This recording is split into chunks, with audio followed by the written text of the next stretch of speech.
Welcome back everybody to Neutrality Studies. Selamat datang kembali di Neutrality Studies. Hari ini kita punya kabar terbaru dari pembawa acara luar biasa, Daniel Davis, dari program Daniel Davis Deep Dive. Saya bersama Kolonel Daniel Davis. Daniel, selamat datang. Selalu senang bisa hadir di sini, Pascal. Terima kasih sudah mengundang saya lagi. Terima kasih juga sudah bergabung kembali secara online. Terakhir kali kita berbicara, sepertinya sudah hampir 2 tahun yang lalu ya. Waktu itu kamu baru saja memulai kanalmu, dan saya juga sangat senang bisa mengumumkan bahwa kalau kamu mendengarkan ini dalam bahasa selain Inggris, podcast Daniel sekarang juga tersedia dalam bahasa Spanyol, Jerman, Prancis, dan Portugis. Jadi, jangan lupa cari deep dive dalam berbagai bahasa itu juga. Nah, setelah pengantar ini Daniel, bisa kamu berikan sedikit penilaian tentang situasi terkini di Iran? Kita berbicara pada tanggal 17 Juli, dan tampak kampanye pengeboman semakin intens dari kedua belah pihak.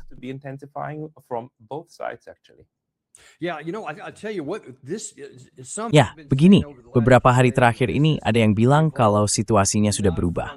Bukan lagi soal perang besar tentang senjata nuklir, program nuklir, dan hal-hal semacam itu. Sekarang katanya sudah bergeser jadi perebutan Selat Hormuz. Tapi menurut saya, bahkan itu pun terlalu luas. Mungkin sekarang ini cuma pertarungan antara opini dan emosi dari dua pihak. Dan itu terutama berarti Presiden Trump. Dan itu kabar yang sangat buruk. Karena setidaknya kalau yang diperebutkan adalah Selat Hormuz, masih ada tujuan yang jelas. Tapi kalau kita lihat apa yang sedang dilakukan Amerika Serikat sekarang, rasanya nggak ada logikanya. Nggak mengarah ke kesimpulan apapun. Seolah-olah cuman, ya kita punya senjata, kita punya rudal.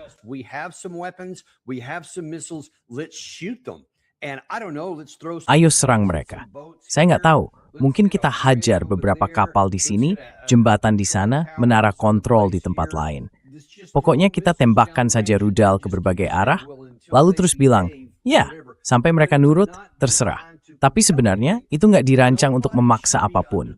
Nggak ada alasan sedikit pun untuk percaya bahwa sekarang pihak Iran bisa dipaksa melakukan apapun yang kita mau hanya dengan serangan rudal tambahan.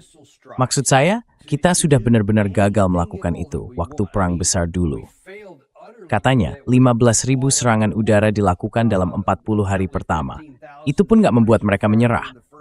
Lalu kita coba blokade selama beberapa bulan. Itu juga nggak membuat mereka menyerah. Dan akhirnya kita bilang, oke, mari kita buat nota kesepahaman. Nah, disinilah bagian yang aneh.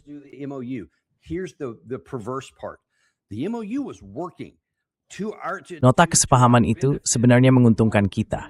Kita akan mendapat manfaat karena Selat Hormuz dengan 2 blokade ganda itu sudah mulai terbuka, atau setidaknya sedang dalam proses dibuka. Kita mencabut blokade kita. Pihak Iran mulai menerapkan paragraf 5 dari nota kesepahaman yang berisi 14 poin, yang dengan tegas menyatakan bahwa Iran, dan hanya Iran, yang berhak mengatur bagaimana selat itu dibuka selama 60 hari. Dalam pernyataannya, mereka menegaskan tidak akan memungut biaya apapun selama 60 hari itu. Tapi di saat yang sama, mereka juga menegaskan bahwa merekalah yang akan menentukan bagaimana pembukaan itu dilakukan dengan aman. Dan bahkan lebih jauh lagi, ada kata yang sangat penting di situ. Hanya untuk 60 hari.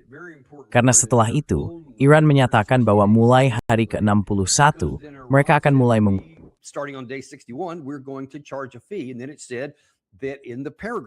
dan di paragraf itu juga disebutkan bahwa hanya Iran dan Kesultanan Oman yang akan memutuskan bagaimana hal itu berjalan setelahnya, bersama dengan pembicaraan dengan negara-negara GCC lainnya. Tidak ada satupun bagian, baik di tahap sekarang, tahap kedua, maupun setelah 60 hari yang menyebut Amerika Serikat. Kami sama sekali tidak punya peran apapun. Tapi beberapa hari kemudian, kami bilang, tahu nggak, saya nggak suka kalau mereka yang mengendalikan itu. Padahal kami sendiri yang menandatangani dokumen yang memberi mereka kendali itu. Lalu kami bilang, bagaimana kalau kita buat koridor selatan kita sendiri di Selat Hormuz, di perairan Oman? Dan kita yang menentukan siapa yang boleh lewat, bagaimana caranya, dan dengan syarat apa.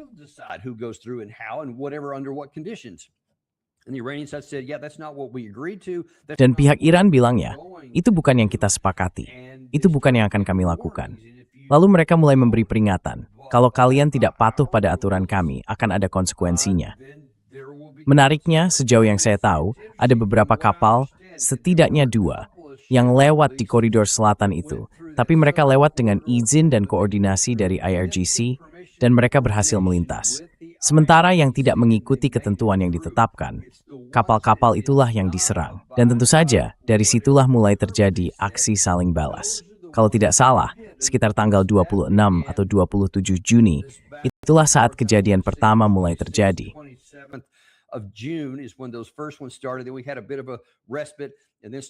Lalu kita sempat punya sedikit jeda. Tapi mulai tanggal 7 Juli kita mulai lagi hampir tanpa henti. Dan sekarang, sampai tadi malam, saya nggak ingat, saya belum lihat apakah ada serangan lagi pagi ini waktu kita. Tapi setidaknya sudah 6 hari berturut-turut Amerika Serikat menyerang Iran dan Iran membalas setiap kali. Dan itu yang terus saya katakan, yang sudah saya tanyakan sejak serangan pertama. Apa tujuannya di sini? Serangan rudal ini mau diarahkan kemana? Dan saya mau tambahkan sedikit catatan penting di sini tentang apa yang diklaim oleh Komando Pusat dalam laporan mereka yang menjelaskan apa yang sedang mereka lakukan.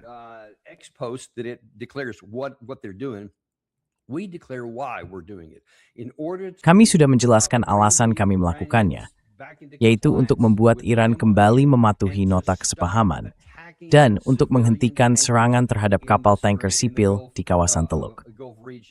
Lalu, 2 hari yang lalu, saya bahkan membuat satu acara penuh hanya membahas hal ini, karena saya benar-benar marah.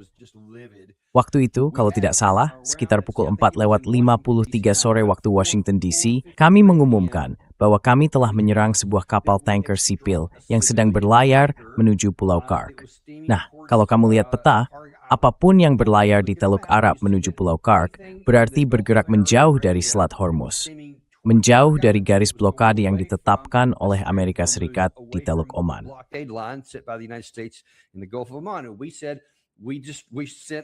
Dan kami bilang, kami menembakkan rudal Hellfire ke cerobong asapnya, karena kami sudah memperingatkan agar kapal itu tidak ke sana. Itu bukan blokade. Blokade sebenarnya ada di arah lain, dan itu adalah kapal tanker sipil. 5 jam kemudian kami umumkan serangan berikutnya, dan kami bilang alasannya karena Iran menembaki kapal tanker sipil yang tak bersalah. Lalu saya bilang, ayolah, dunia macam apa ini?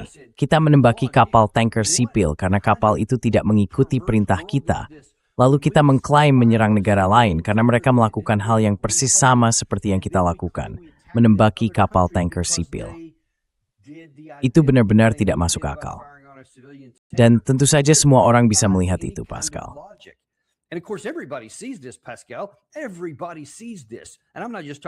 Semua orang bisa melihat ini. Dan saya bukan cuma bicara soal Iran. Saya bicara tentang orang-orang di kawasan yang ingin perang ini segera berakhir. Semua orang ingin perang ini berakhir. Sekutu kita di Eropa, Rusia, Tiongkok, negara-negara di selatan, global, Asia, semuanya. Semua melihat ini dan mereka berpikir, ada apa dengan Amerika? Oke, itu sisi pandang saya. Maaf kalau tadi agak panjang, tapi mari kita kembali ke hal-hal yang lebih praktis. Lupakan dulu soal moralitas. Anggap saja kita memang tidak punya moralitas.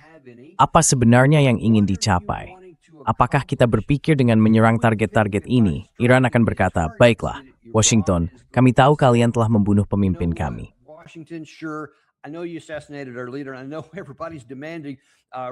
Saya tahu semua orang menuntut balas atas hal itu, dan banyak yang marah pada kita. Kebanyakan orang marah karena kita bahkan mau bernegosiasi dengan kalian. Tapi ya sudahlah, katanya, apapun yang kalian minta akan kita berikan. Serius, ada yang benar-benar percaya itu mungkin terjadi, bahkan secara teori?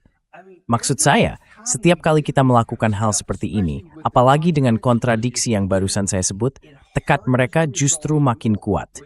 Dan itu luar biasa, karena setelah kita membunuh pemimpin mereka dan melihat jutaan orang turun ke jalan, katanya 40 juta warga Iran, dan dari foto serta videonya, angka itu memang masuk akal. Mereka jelas tidak akan menyerah pada apapun. Tapi kita tetap saja melakukannya. Dan itu saja sudah cukup buruk.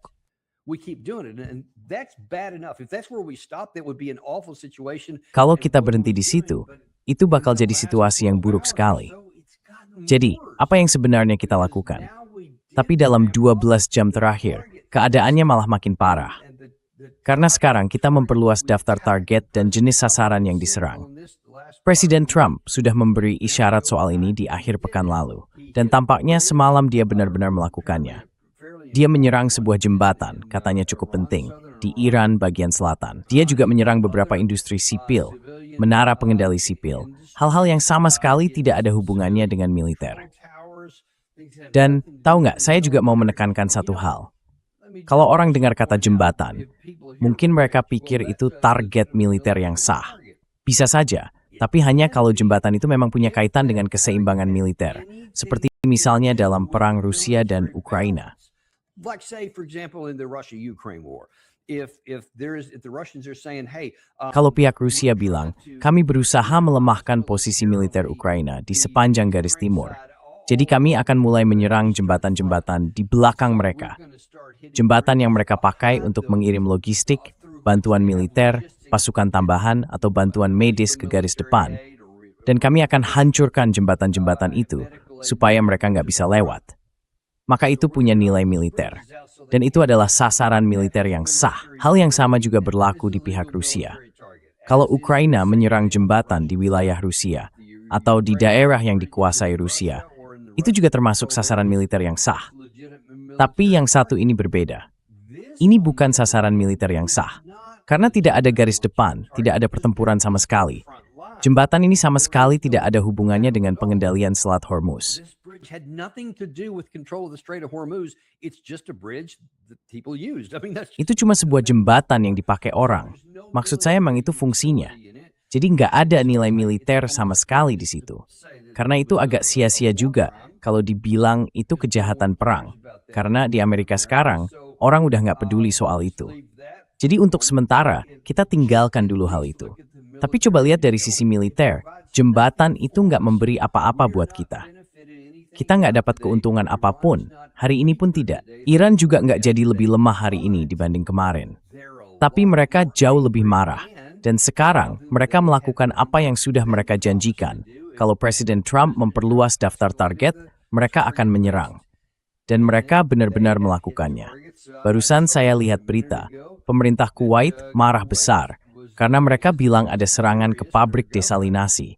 Dan saya percaya itu juga mengenai fasilitas pengolahan ulang di industri minyak mereka. It was a reprocessing plant for their oil industry. And they're really angry about this. I mean, what Dan mereka benar-benar marah soal ini. Maksud saya, apalagi yang bisa mereka lakukan? Mereka harus mengatakan itu. Tapi saya rasa kemarahan mereka sebenarnya lebih ditujukan ke Washington. Karena Washington yang memperkenalkan target itu. Mereka cuma duduk di tengah gurun, nggak bisa berbuat apa-apa. Pertahanan udara mereka jelas nggak efektif. Jadi mereka benar-benar tanpa perlindungan. Jadi kalau Amerika menyerang target di Iran, mereka adalah sasaran paling mudah. Karena itu, mereka bersama beberapa negara GCC lainnya akan terus jadi sasaran serangan. Pertanyaannya sekarang, seberapa jauh kita akan melangkah? Dan dari pihak Iran, mereka bilang ya, kami akan terus maju jauh. Mari kita lihat. Kalau saya nggak salah, saya masih punya catatannya di sini. Ini dari khutbah Jumat hari ini. This is during the Friday prayer today. Muhammad Haj Ali Akbar yang memimpin salat Jumat di Teheran mengatakan bahwa langkah pertama Iran dalam mencari balas bukan sekadar pergi dan membunuh Presiden Trump, tapi mengejar penarikan pasukan Amerika dari kawasan, menghapus rezim Zionis dari peta Asia Barat, dan mengakhiri posisi dominan Amerika di dunia. Itulah langkah-langkah yang akan mereka tempuh di jalur ini. Jadi maksud saya, memang itu bukan pernyataan resmi pemerintah, tapi ini adalah khutbah resmi di Teheran. Jadi sulit dibayangkan dia mengatakannya begitu saja, tanpa maksud tertentu.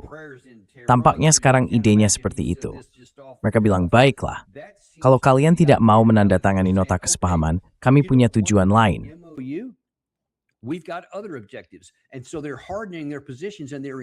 Jadi sekarang mereka memperkeras posisi mereka dan menaikkan target mereka. Kalau saja kita, ini bikin saya gila, Pascal.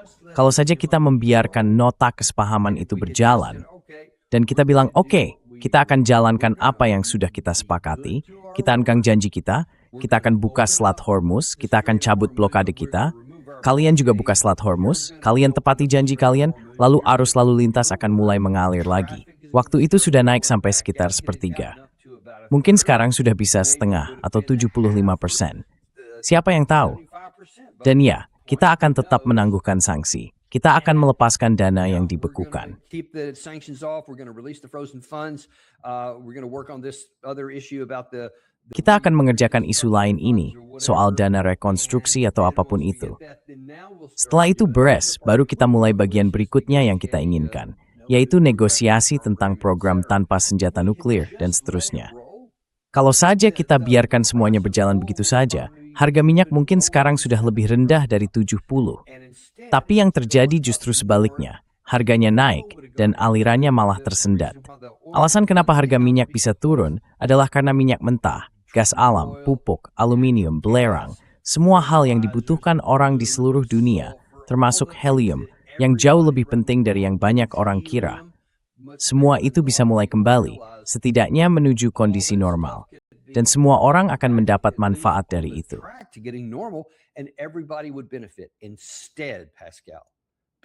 Jadi begini, Pascal. Karena kita sudah memutuskan, pertama, bahwa Presiden Trump itu nggak sabaran. Dia bahkan nggak mau nunggu 60 hari. 30 hari pun nggak. Akibatnya sekarang situasinya makin parah, dan kita masuk ke pola saling balas. Tapi sebenarnya bukan sekadar saling balas. Ini eskalasi yang terus naik ke tingkat yang lebih tinggi. Setiap kali naik sedikit, seperti yang sedang kita lihat sekarang. Dan ini nggak akan berakhir baik buat pihak kita. Kita sudah tahu, kita nggak punya kapasitas militer untuk memaksa kepatuhan. Yang bisa kita lakukan, cuma menghancurkan banyak hal. Kita bisa menyerang jembatan manapun yang kita mau. Kita bisa meledakkan gedung di sana-sini.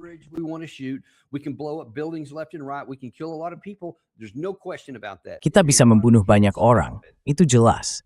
Dan Iran tidak bisa menghentikannya. Tapi hal itu tidak membawa manfaat apapun bagi Amerika Serikat. Itu tidak membuat kita lebih dekat ke tujuan apapun. Dan target yang kita serang itu sama sekali tidak ada hubungannya dengan kendali Iran atas Selat Hormuz. Mereka juga menunjukkan bahwa mereka akan terus menuntut balasan setiap hari selama kita terus di jalur ini. Mereka tidak suka diserang dengan rudal. Mereka benci itu. Serangan itu memang menimbulkan kerusakan. Tapi mereka bilang, ya apa yang kami lakukan akan menimbulkan kerusakan yang lebih besar dan permanen. Sesuatu yang akan sulit kalian pulihkan. Saya sendiri tidak tahu kemana arah semua ini. Tapi sepertinya buruk. That's what everybody is wondering right now, Danny. Itu yang semua orang pertanyakan sekarang, Danny. Seperti, apa sebenarnya strateginya? Bahkan John Mearsheimer di podcastnya Glenn Deason bilang, mungkin memang nggak ada. Ini mungkin cuma reaksi, semacam balasan 1 lawan 1, karena Amerika Serikat memang nggak punya jawaban lain saat ini. Karena sekarang kelihatannya, dan menurut saya, alasan kenapa Trump menandatangani nota kesepahaman itu, yang sebenarnya ya, kelihatannya seperti dokumen penyerahan diri, karena isinya juga seperti itu. Tapi alasan dia menandatanganinya adalah karena sudah jelas bahwa perjanjian itu nggak akan benar-benar dijalankan. Because it was clear that they wouldn't be adhered to. This is just like sign it, they will stop, and then whenever. Ini kayak, ya udah, tanda tangani saja. Mereka akan berhenti. Lalu kapanpun kita mau, kita kalahkan mereka lagi. Dan kita terus begitu lagi dan lagi sampai semuanya hancur. Ya kan? Cukup lakukan itu sering-sering. Tapi sekarang nggak berhasil. Maksud saya itulah bedanya sekarang. Iran punya daya tawar yang lebih besar. Amerika Serikat mencoba menyusup dengan koridornya sendiri. Jadi semacam, oke, kita setuju dengan nota kesepahaman, lalu diam-diam masukkan koridor kita sendiri, ciptaan fakta jelasmu. Dan begitu berjalan, mereka nggak punya pengaruh lagi. Setelah itu, kita lebih keras lagi. They don't have that leverage anymore, and then we pound them even harder. And Nemept hasil. Indians are checking. They're actually checking. Orang-orang India sedang memeriksa. Mereka benar-benar ingin tahu apakah Amerika Serikat menepati janjinya. Tapi coba jelaskan, Anda pernah bertugas di militer. Pasti banyak juga orang di militer Amerika yang sekarang merasa cemas, kan? Karena saya baca di Twitter hari ini, saya belum tahu apakah itu benar atau tidak. Belum ada konfirmasi. Katanya Iran, untuk pertama kalinya, menyerang pangkalan Amerika di Suriah dan menewaskan prajurit Amerika. Syria and actually killed US servicemen. Isn't there a Ngomong-ngomong, saya cuma mau bilang, saya ragu itu benar, karena kita sudah menarik pasukan dari Suriah. Dan sejauh yang saya tahu, beberapa bulan lalu, kita juga meninggalkan Al-Tanf. Jadi saya agak skeptis soal itu. Kecuali kalau memang ada orang kita di sana yang tidak kita akui. Saya tidak tahu, tapi saya akan bilang, saya tetap skeptis pada titik itu. I'm skeptical, I'll say, at that point. Okay, then, well, it might be fake news. You know, Oke, ya mungkin saja itu berita palsu.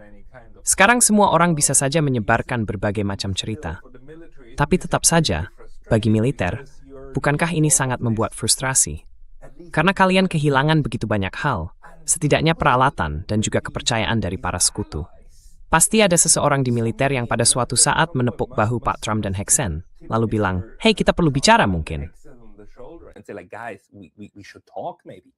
Okay, so I can tell you. Oke, jadi saya bisa bilang dengan cukup yakin, waktu itu ada pejabat-pejabat tinggi selama masa blokade, saat kita sebenarnya sedang dalam gencatan senjata. Tapi itu sebelum kita sampai pada nota kesepahaman. Dan waktu itu banyak tokoh seperti General Jack Keane, General Clark, Wes Clark, Mike Pompeo, lalu Lindsey Graham, semua orang bilali. Selesaikan tugasnya, teruskan, jangan berhenti. Tapi para jenderal di belakang layar, yang katanya di level sangat tinggi, justru bilang, jangan selesaikan gas itu, kamu gak bisa menyelesaikannya. Kamu bisa saja kembali dan meluncurkan lebih banyak rudal, tapi itu nggak akan menghasilkan apa-apa. Kita nggak bisa mencapai tujuan politik dengan kekuatan militer yang kamu inginkan.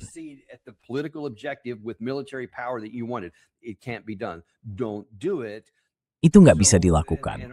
Jangan lakukan itu. Dan ternyata akhirnya pesan itu sampai juga ke Presiden Trump. Jadi ada pertanyaan, kamu menyinggung kemungkinan yang menarik di sini, bahwa nota kesepahaman itu sebenarnya cuma dibuat untuk membeli sedikit waktu dan supaya sesuatu bisa dibuka sementara. Tapi saya nggak begitu yakin itu jawaban yang benar, setidaknya bukan dari Presiden Trump sendiri. Saya yakin ada beberapa orang yang memang ingin melakukan itu. Karena ingat, pada tanggal 17 Juni, waktu dia menandatangani perjanjian itu di Istana Versailles, dia bilang dalam konferensi pers setelahnya bahwa cadangan minyak strategis kita waktu itu tinggal sekitar 4 minggu lagi.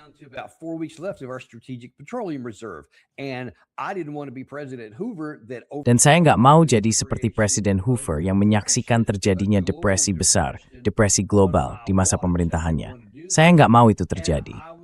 Dan waktu itu saya berpikir, akhirnya dia paham juga. Maksud saya, kita sudah memperingatkan soal itu sebelumnya. Kamu, saya, dan beberapa teman lain sudah membicarakannya di Tbilisi waktu itu. Kita bilang kalau kita terus berjalan di jalur ini, kita akan menuju kehancuran finansial karena jalur itu nggak mungkin berhasil. Dan dia akhirnya mengatakannya secara terbuka. Jadi saya pikir, oke, bagus, dia mengerti. Tapi kemudian terjadi sesuatu, saya ingin bilang, seingat saya melihat berita itu tanggal 18 Juni.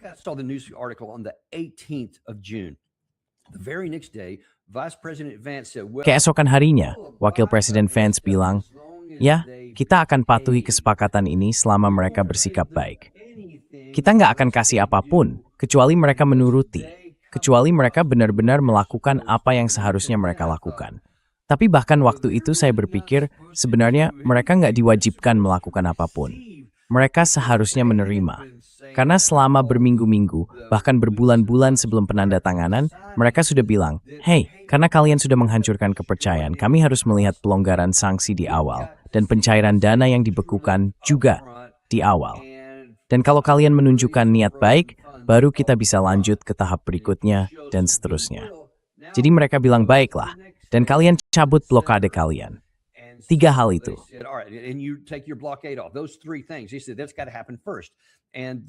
Dia bilang, itu harus terjadi dulu. Sanksinya langsung diberlakukan dan blokadenya dicabut. Tapi pencairan dana yang dibekukan belum dilakukan. Meski begitu, Iran tetap melanjutkan dan sepertinya mereka bilang ya sudah, 2 dari 3 sudah cukup. Jadi mereka terus berjalan di jalur itu. Tapi kemudian muncul lagi sanksi. Dan kalau saya tidak salah, tanggalnya mungkin tidak persis, tapi saya kira sekitar tanggal 24 atau 25 Juni. Tiba-tiba kita dengar berita katanya, kami sedang melihat ke PBB, begitu bunyi judul-judul beritanya. Dan Oman disebut telah membuka koridor selatan. Hari itu juga, Iran langsung menanggapi dan bilang tidak ada yang namanya koridor selatan, yang ada hanya otorisasi berdasarkan nota kesepahaman kami. Dan kalau itu dilanggar, akan ada serangan keesokan harinya. And if you violate that, there's going to be an attack the next day. There was on the 25th and then on the 26th. Itu terjadi tanggal 25, lalu tanggal 26. Setelah itu, Amerika Serikat melancarkan serangan balasan pertamanya ke sana. Dan saya berpikir, oke, apa maksudnya itu? Bahkan belum 2 minggu kan?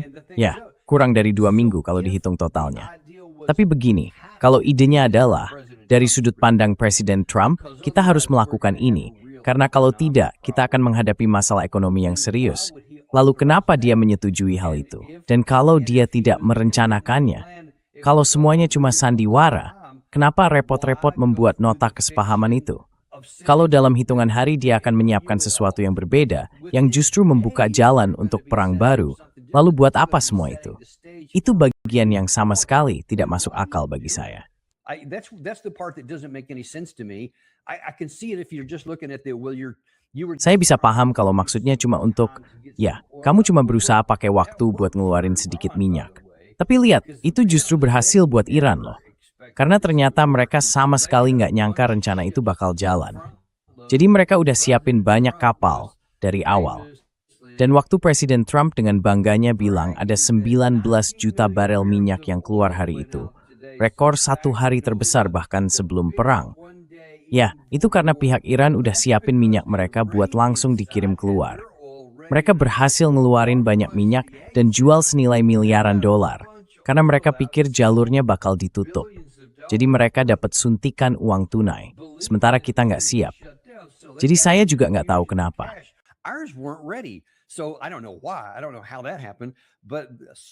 Saya nggak tahu gimana itu bisa terjadi. Tapi ada beberapa yang keluar, entah dari pihak GCC atau apapun, tapi mereka jelas nggak siap untuk ini. Jadi sekarang ya, kita kembali ditutup lagi. Artinya, kita sebenarnya nggak dapat apa-apa dari semua ini. Dan sekarang posisi kita malah lebih buruk. Pascal ini lebih buruk daripada kalau kita nggak bikin MOU sama sekali. Kalau waktu itu tanggal 15 atau 16 Juni, kita bilang aja, ini konyol. Kita juga nggak akan patuhi kok. Mending kita balik perang aja. Itu malah bakal lebih sedikit merusaknya dibanding apa yang kita lakukan sekarang. Karena kalau pihak Iran sebelum ini bilang, saya nggak akan percaya Amerika Serikat karena apa yang terjadi di tahun 2025 dan awal perang ini, kecuali saya dapat hal-hal ini di muka. Yaitu bisa dimengerti.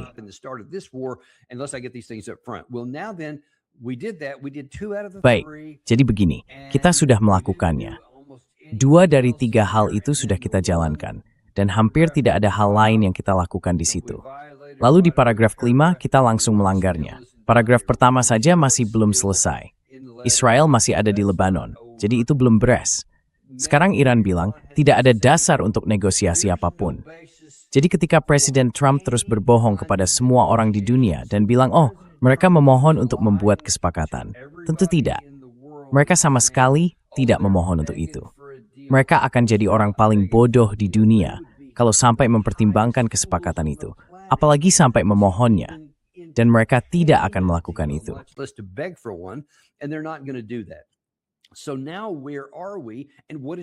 Jadi sekarang, di mana posisi kita dan apa sebenarnya tujuannya? Saya tidak melihat ada tujuan, kecuali, dan saya harus katakan ini, kita harus menilainya berdasarkan bukti. Karena tidak ada bukti bahwa ada rencana untuk mengakhiri perang, untuk menutupnya, atau untuk menyelesaikan masalah ekonomi ini. Jadi, kita harus bertanya, apa yang masuk akal dengan bukti yang ada? Dan orang jadi bertanya-tanya, apakah ini keinginan Presiden Trump sendiri atau orang-orang lain di lingkaran pemerintahan kita yang memang ingin perang ini terus berlanjut, bahkan mungkin menuju semacam kehancuran besar. Entah karena alasan apa yang saya sendiri tidak bisa pahami.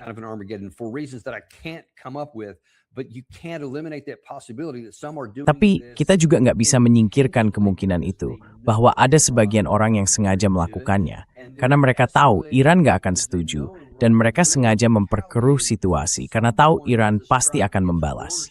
Lalu nanti, kalau serangannya makin parah dan cukup besar, mereka bisa bilang, nah, sekarang kita nggak punya pilihan lain selain kembali ke perang besar. Oke, mungkin itu yang mereka mau. Tapi maaf Pascal, ada satu masalah lagi dengan logika itu. Menurut kamu, apa yang bakal berbeda kali ini? Siapapun kelompok orang itu, dibanding 40 hari pertama waktu kita gagal, padahal sudah mengerahkan semua yang kita punya. Kecuali kalau kamu mau naik ke tingkat eskalasi nuklir, dan itu bakal jadi bencana besar. Karena sebagian besar fasilitas itu memang dirancang untuk tahan terhadap ledakan nuklir. Jadi, tetap saja, kamu nggak akan bisa menghancurkannya.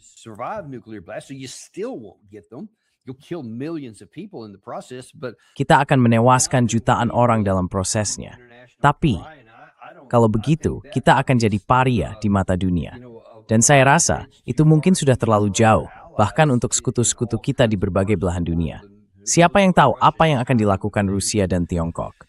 Siapa yang tahu apa yang akan dilakukan Pakistan, negara bersenjata nuklir itu, atau India? Karena jelas, mereka tidak ingin hal seperti itu terjadi di wilayah mereka.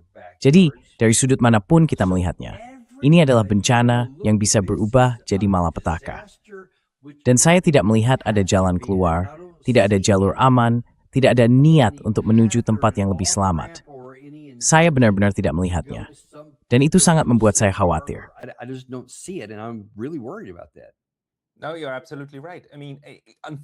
Enggak, kamu benar banget. Maksud saya, sayangnya, kita tahu ada beberapa fanatik Kristen Zionis yang memang ingin sampai ke Armageddon. Kita tahu itu, sayangnya. Tapi kita semua harus berharap bahwa orang-orang seperti Netanyahu di dunia ini sebenarnya nggak benar-benar punya kendali langsung atas tombol nuklir. Dan bahwa masih ada cukup kekuatan penyeimbang di dalam pemerintahan untuk mencegah mereka melangkah sejauh itu.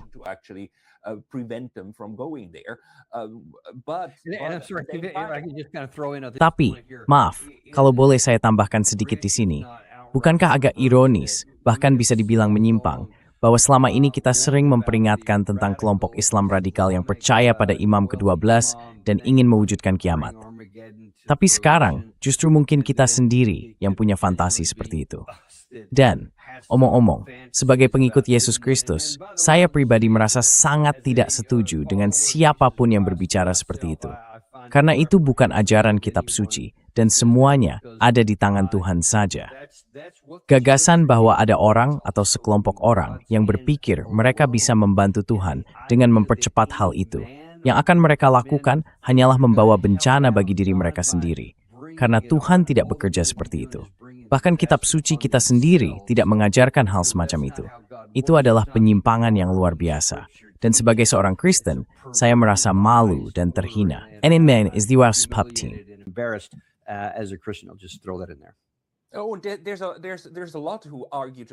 Banyak orang yang berpendapat sama seperti kamu. Saya ada di daftar Surel, sebuah yayasan, yang memang berusaha memantau militer Amerika Serikat dan semua cabangnya, supaya mereka tetap tidak berpihak pada agama tertentu kan. Karena bahkan untuk anggota militer di Amerika sendiri, nggak boleh dipaksakan satu sistem kepercayaan tertentu, betul? Jadi seharusnya cabang-cabang militer Amerika itu bersifat non-religius. Tapi kita tahu bahwa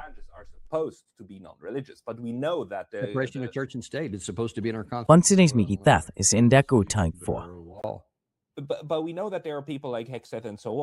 Tapi kita tahu ada orang-orang seperti Hicks dan lainnya, dan jumlahnya cukup banyak. Dan tentu saja dia itu menteri perang, kan? Orang paling atas dalam seluruh urusan ini. Tapi kalau kita anggap bahwa kelompok ini bukan yang akhirnya akan memegang kendali, melainkan akan ada semacam campuran, satu hal yang bisa kita duga adalah bahwa Amerika Serikat saat itu butuh sedikit waktu untuk secara harfiah mengisi ulang, karena memang tidak cukup persediaan di wilayah itu. Dan sekarang, persediaan itu sudah ada lagi untuk 1 atau 2 minggu ke depan. Jadi kenapa tidak mencoba lagi dan lagi? Mungkin baru berhasil di percobaan ke-5, ke-6, atau ke-7. Menurut kamu gimana?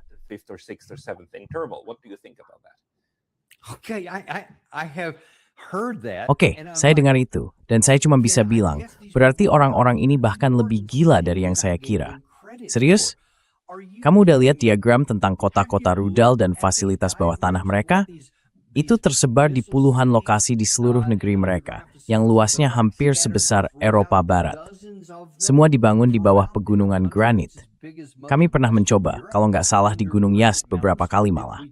Tapi hasilnya cuma bikin bebatuan di puncak gunung meledak. Nggak ada yang terganggu di bawahnya. Dan itu juga yang terjadi di sebagian besar tempat lain.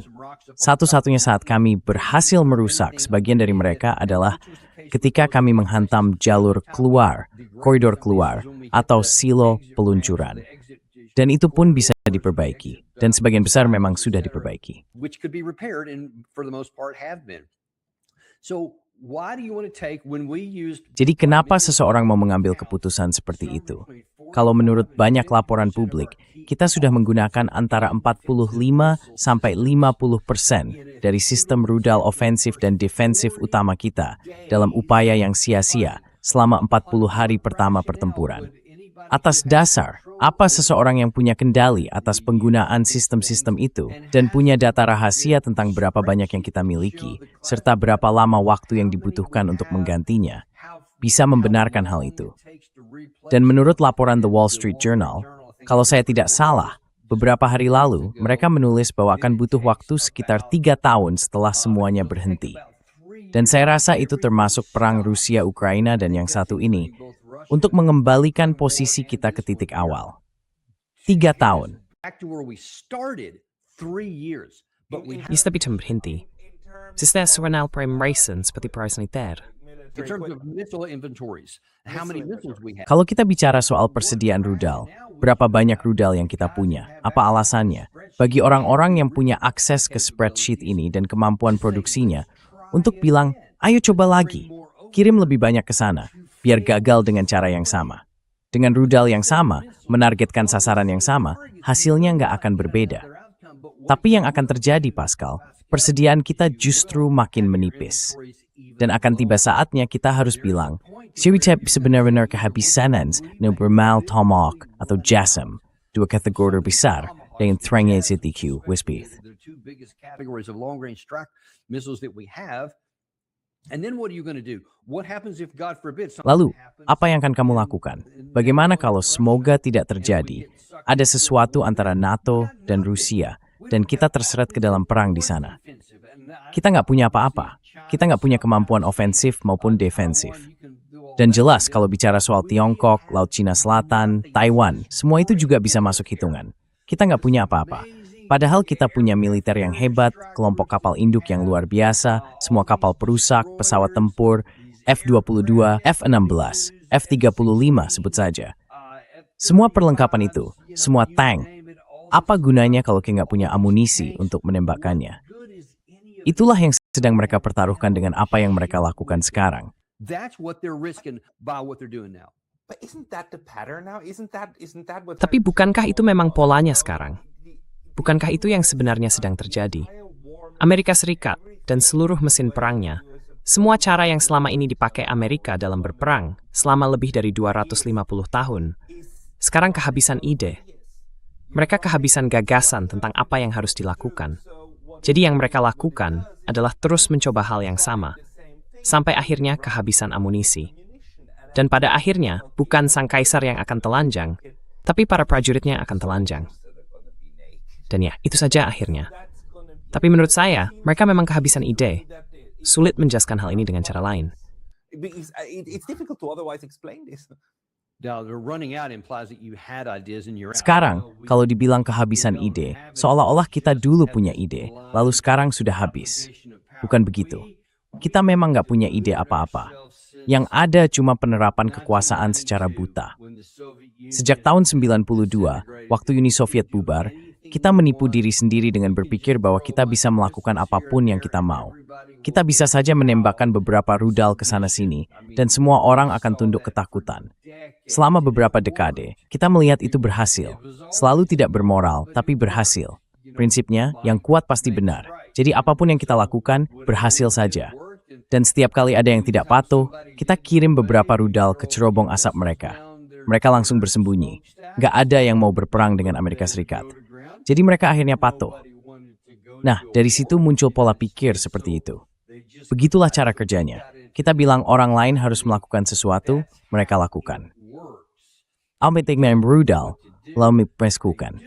Tapi sudah, kita luar gurur. Tapi sebuah hasil. That's how it works. Yeah, Well, but it doesn't. sure. That's the thing. We already Yeah. saw that in Itu dia masalahnya. Kita sudah lihat hal yang sama di Afghanistan kan? 20 tahun, hanya untuk mengganti Taliban dengan Taliban lagi. 20 tahun. Polanya selalu sama. Seolah-olah semuanya cuma diulang terus, diulang, sampai akhirnya bosan, lalu selesai begitu saja. Tapi sekarang kelihatannya nggak bisa bosan lagi ya. Kamu tetap terlibat. Yang lain juga sekarang ikut terlibat. Mereka nggak mau lepas lagi. That's the difference. See, because even Itu bedanya. Itu bedanya. Lihat, bahkan dalam contoh yang kamu sebut tadi, kamu bisa tambahkan perang Irak tahun 2003 dan perang Afghanistan. Kita bisa terus bahas sampai bosan. Tapi apakah itu membuat siapapun di rumah merasa rugi? Ada yang benar-benar sadar. Sebagian besar orang bahkan nggak memperhatikan, cuma jadi latar belakang aja. Lalu mengganti Taliban dengan Taliban. Oke, Taliban sebelumnya nggak jadi ancaman buat kita, dan sejak saat itu juga nggak pernah jadi ancaman. Jadi sebenarnya apa yang terjadi? Ya sudah, kita abaikan saja dan lanjut. Kita bisa balik lagi ke misalnya Libya dengan Gaddafi atau Bashar al-Assad di Suriah. Dulu itu sempat berhasil dengan mereka. Jadi ya, kita akan kembali ke situ. that used to work with them. So yeah, we'll go back to that. Oh, and then look, Venezuela. Oh, dan lalu lihat Venezuela. Luar biasa. Oke, sekarang semuanya kembali normal. Begitulah seharusnya sistem ini berjalan. Sekarang saya mau tambahkan satu hal lagi, untuk benar-benar menegaskan betapa tidak becus dan bodohnya. Dan sebenarnya ada kata yang lebih keras, tapi kita pakai itu saja dulu. Apa yang kita lakukan? Apa yang para pemimpin senior kita lakukan? Baik pemimpin militer maupun politik. Kita bicara soal mencoba sesuatu yang gagal. Dan sekarang kita berpikir untuk melakukan hal yang sama lagi, dengan target yang sama, dengan amunisi yang sama, tapi berharap hasilnya akan berbeda. Rusia sudah mencoba hal itu waktu mereka menginvasi Ukraina pada tahun 2022. Menurut saya, buktinya sekarang sudah sangat jelas.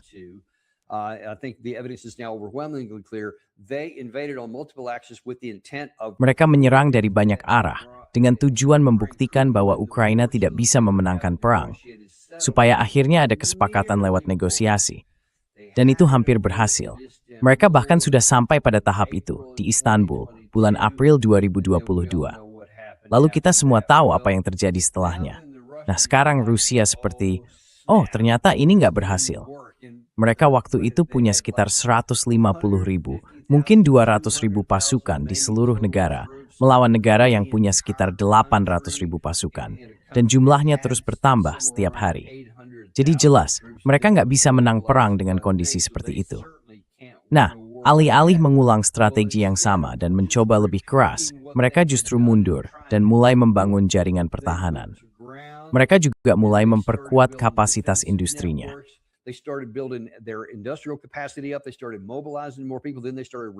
Mereka mulai mengerahkan lebih banyak orang. Lalu mereka mulai merekrut lagi, dan selama 1 tahun penuh, mereka hanya bertahan, menahan semua serangan dari Barat dan Ukraina sepanjang tahun 2023. Setelah mereka mencapai titik tertentu, mereka mulai melakukan hal yang berbeda, karena saat itu mereka sudah punya kapasitas dan ada rencana. Nah, itulah yang benar-benar hilang di pihak kita. Nggak ada yang melakukan perhitungan apapun atau mencoba pendekatan baru, atau punya kesabaran strategis. Rusia butuh waktu sekitar 1,5 tahun kalau dihitung semuanya, sebelum akhirnya mereka mulai menyerang. Kita bahkan nggak mau menunggu 3 minggu. Maksud saya, ada apa dengan kita sih?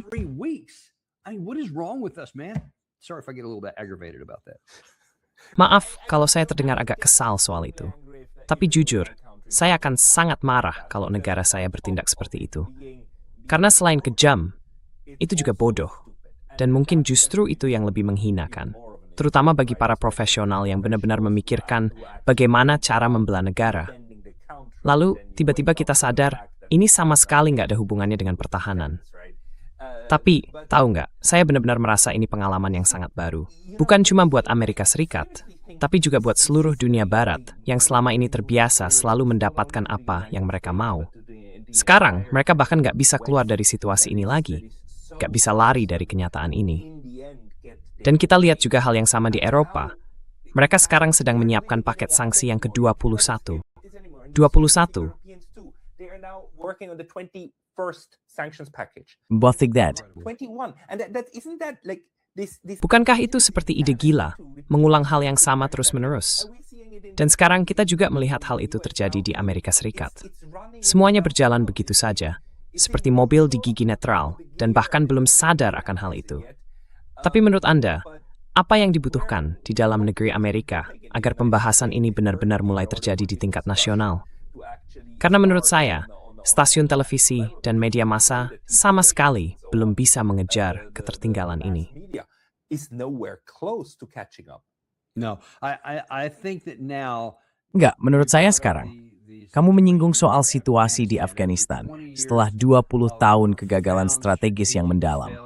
Maksud saya kamu bilang kita bosan, tapi intinya akhirnya setidaknya satu orang Presiden Biden menyadarinya. Sebenarnya Trump yang memulainya.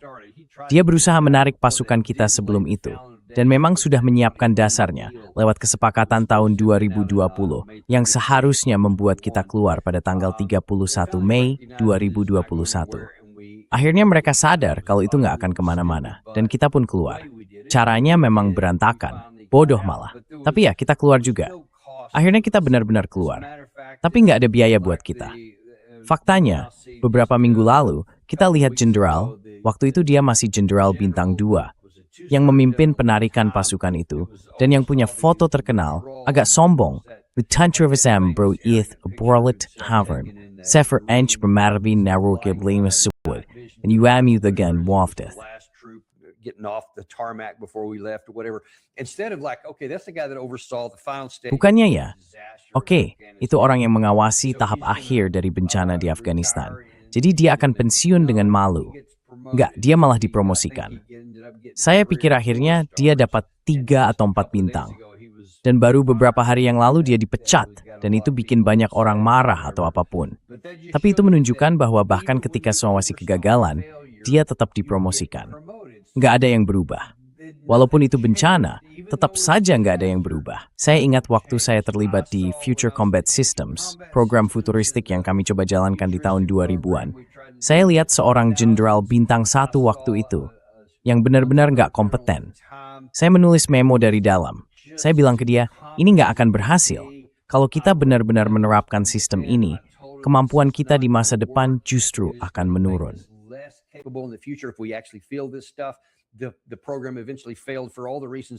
Program itu akhirnya gagal karena semua alasan yang sudah saya tulis secara terbuka di Armed Forces Journal. Orang ini bukan cuma tidak dipecat setelah Menteri Pertahanan menghentikan program itu, tapi malah akhirnya dipromosikan jadi jenderal bintang 3 dan memimpin korps. Jadi artinya, hal ini tidak akan berubah sampai kita benar-benar kalah di medan perang, sampai semuanya hancur. Dan sampai kita mengalami kekalahan, tidak ada yang bisa bersembunyi. Kamu tidak bisa cuma bosan dan berhenti di sini. Kamu akan kalah. Tidak ada hal lain yang bisa menghentikannya. Saya cuma berdoa kepada Tuhan, supaya itu terjadi dengan biaya yang tidak terlalu besar. Karena kalau situasinya makin cepat memburuk, dan itu bukan hal yang mustahil, bahkan di Timur Tengah, ini bisa berkembang sampai ke penggunaan senjata nuklir, atau seperti perang Rusia dan Ukraina, yang katanya akan diakhiri oleh Trump, tapi malah sekarang dia memilih berpihak.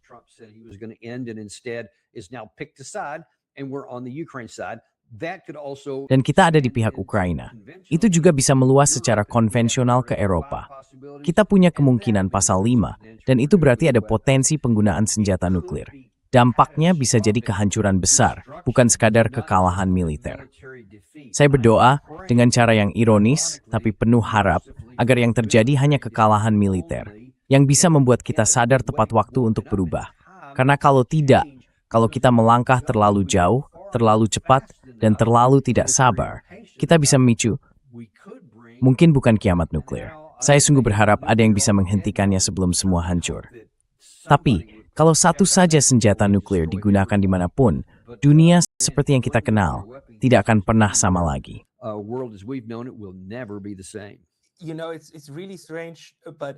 Kau tahu, ini memang agak aneh. Tapi saya harus bilang, saya pikir salah satu aset terbesar yang dimiliki Amerika Serikat adalah bahwa musuh-musuhnya masih rasional. Saya rasa Rusia dan Iran sama-sama sadar. Satu hal yang tidak boleh dilakukan adalah mengancam wilayah Amerika Serikat sendiri. Satu hal yang tidak coba dilakukan Iran adalah membuat rudal balistik antar benua. Mereka bisa saja membuatnya, rudal konvensional, tapi mereka tidak melakukannya. Dan saya belum pernah mendengar Rusia benar-benar berbicara tentang menyerang daratan utama Amerika Serikat. Mereka bicara soal menyerang Eropa untuk memulihkan efek jera, dan itu masih masuk akal. Jadi artinya, masih ada sedikit rasionalitas di pihak sana. Pertanyaannya, apakah Amerika Serikat pada suatu saat akan mau menerima itu dan benar-benar setuju? Baiklah, mari kita buat kesepakatan besar. Bayangkan kalau Rusia atau Iran bertindak seperti Amerika Serikat sekarang. Kita pasti sudah berada di ambang kiamat. Ya, tentu saja. Jadi ini cuma menambah satu lagi tumpukan rasa malu yang ditumpahkan ke kepala kita. Saat ini, hanya pandangan rasional dari pihak lawan yang masih menahan semuanya tetap terkendali. Karena tidak ada satu pun yang kita lakukan sekarang yang bisa dibilang rasional.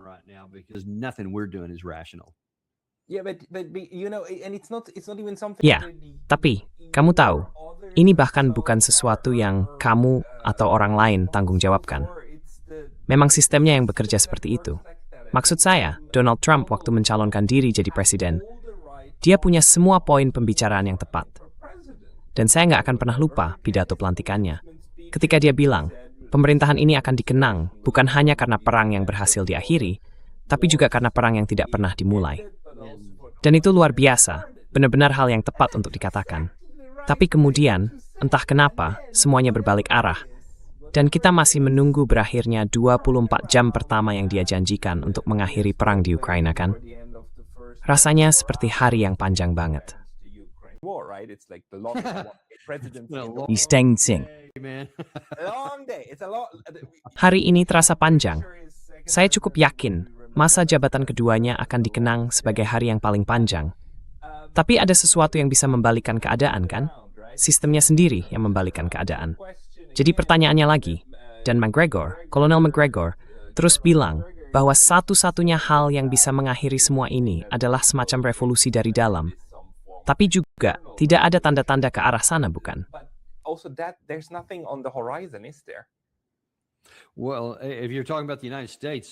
Kalau kita bicara tentang Amerika Serikat, ada sesuatu yang muncul di depan mata, yang tadi malam ditunjukkan oleh Presiden Trump, dan itu benar-benar membuat saya khawatir.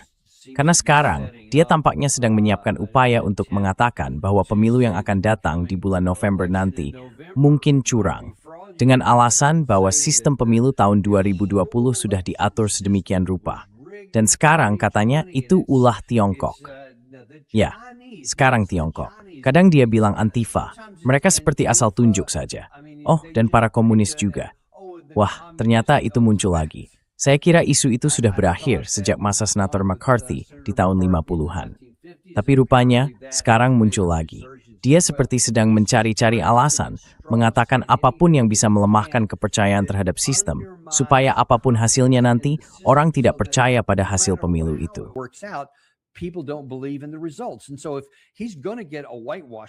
Jadi, kalau dia bakal kena kekalahan telak di Gedung Putih, di tingkat Kongres, dan mungkin juga di Senat.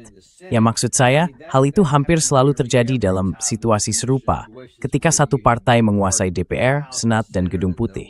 Itu hal yang normal, terjadi sepanjang waktu. Dan dalam kondisi seperti sekarang, terutama kondisi ekonomi, ini bakal jadi kekalahan besar, bahkan tanpa memperhitungkan isu perang. Tapi sekarang dia justru menciptakan situasi di mana kalau mereka kalah, hasilnya akan dianggap curang. Dan pertanyaannya, apakah dia bahkan akan menerima hasilnya kalau nanti Kongres dipimpin oleh Demokrat, yang hampir pasti akan terjadi? Bahkan saya bisa bilang, itu sudah pasti, secara politik sudah pasti. Dan sekarang, dia justru merusak kepercayaan terhadap hal itu.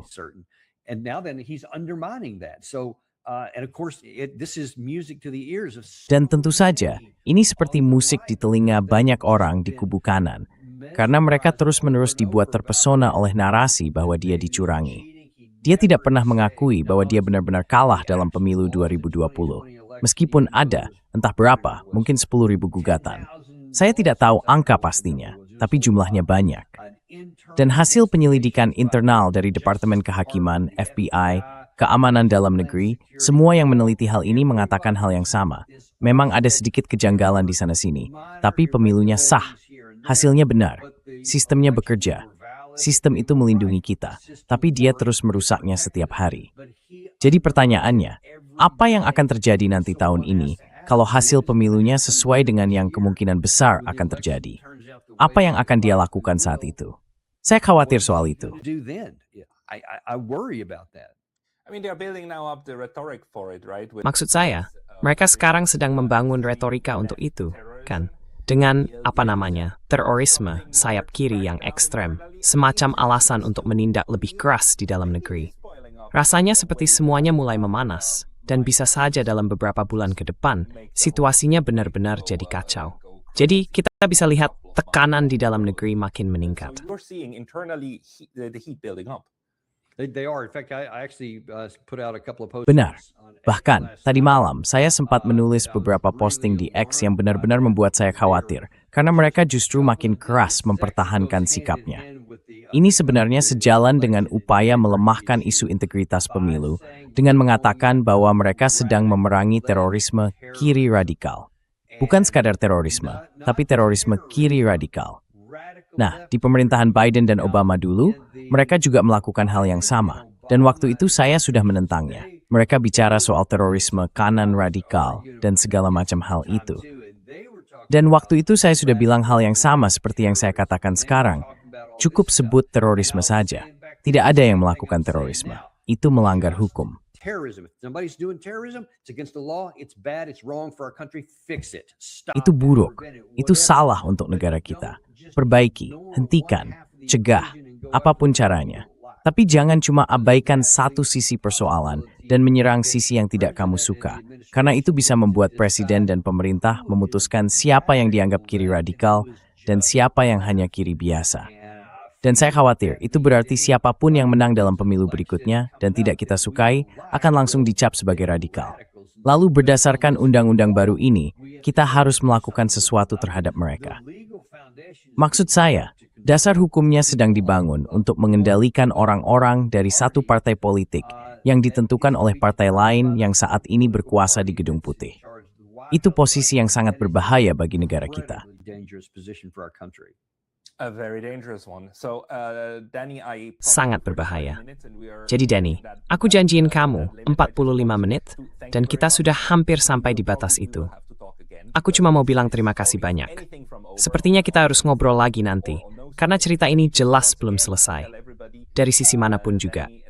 Sekali lagi, aku mau kasih tahu semua orang, podcast Danny Davis Deep Dive sekarang sudah tersedia dalam bahasa Prancis, Spanyol, dan Portugis. Jadi kalau kamu dengar ini dalam salah satu bahasa itu, silakan cek di sana. Kalau kamu dengar ini dalam bahasa Inggris, dan cuma pengen bersikap baik, jangan. Karena kalau kamu berlangganan ke sebuah kanal, tapi nggak pernah benar-benar dengar, itu justru bisa merugikan kanalnya. Jadi, klik hanya kalau kamu memang mau pakai. Tapi aku tahu, Danny pasti menghargai niat baiknya, kan? Appreciates the feeling, right? Indeed, I do. Ya, penumbre ibum tkoitar. Frio sangat mengertinya. Dan emasin juga memfasilitasi logistik. Lamanya, cover mirbora. We really appreciate it.